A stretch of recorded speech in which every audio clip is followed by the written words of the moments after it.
Well, my colleague Mark New there sat down with Chef Ron Freeman to discuss how Chinese companies helped him create his startup. Mark began by asking Ron how he cooked up the Mama Pat's brand. I pray before I go to sleep, so I was either dreaming or I was awake and I didn't know it.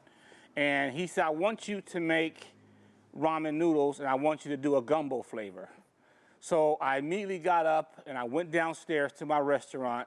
I warmed up some noodles and I warmed up some gumbo with shrimp and crab and sausages, and I poured on top of the noodles.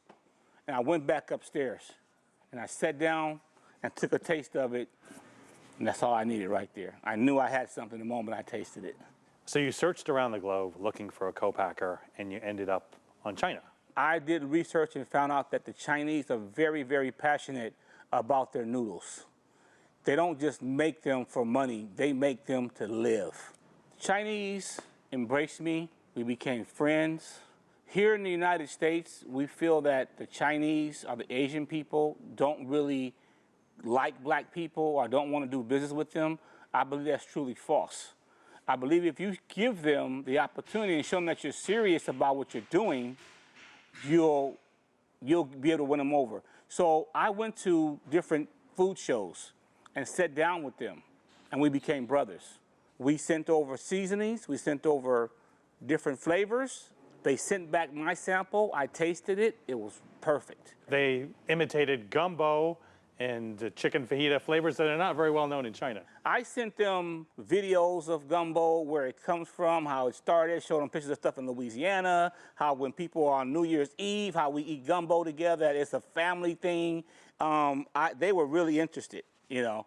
And when they really got the flavor down, they said, oh, everyone in the factory is eating your noodles now. So it was great. When did you think that it would work for the prison population? And what happens when you go in there and you don't have money, you're forced to eat ramen because the food is so horrible. What happens is you go in as a little skinny guy and you come out a heavy hypertension, high blood pressure filled human being who doesn't have the will, the strength, or the health to get out there and make himself productive.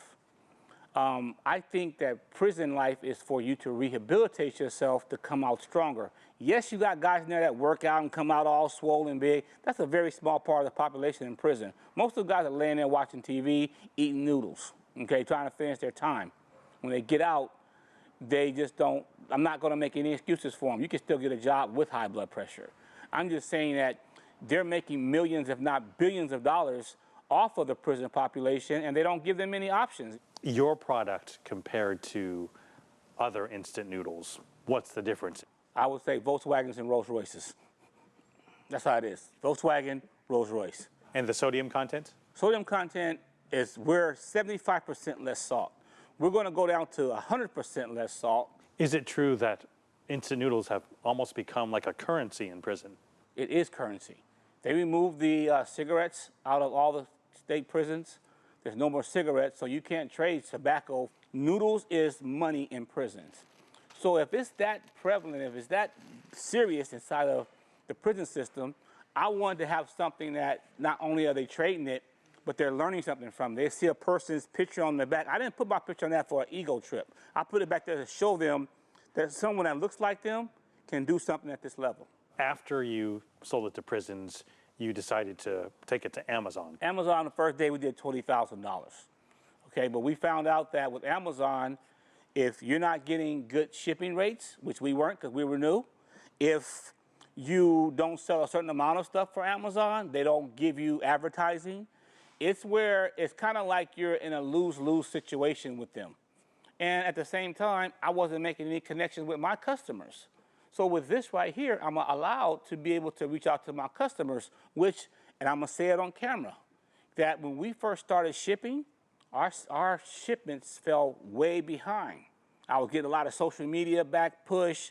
People were calling saying I was a scammer and I was taking their money, blah, blah, blah. But we didn't know anything about logistics. We had to put this together.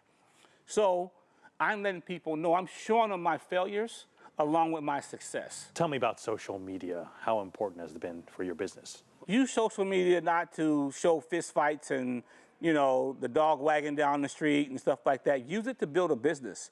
If you don't have advertising and marketing dollars, You have to have a voice. You have to have a mouthpiece. So social media is a blessing, especially for small Black-owned businesses. Because now I attach Shopify to it, to where now all my credit card stuff gets processed through my social media page, and I don't have to have your credit card information. And I get an order, I print out a printing label, boom, it's off. Where did you get the name Mama Pat's? It's my grandmother's name. She told me, you're bigger than this thing.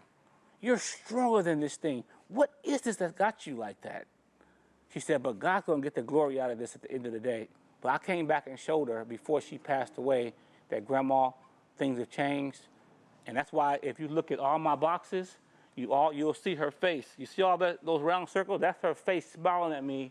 She was the one that made sure if she made you something to eat, you remembered it. So I said, I'm gonna take that same love and that same spirit and drop it into these ramens or whatever else I make, and make sure when people buy it, even though they had to wait for it a little bit longer, it cost a little bit more money, they got their money's worth. Well, that's it for our starting block segment, but for more special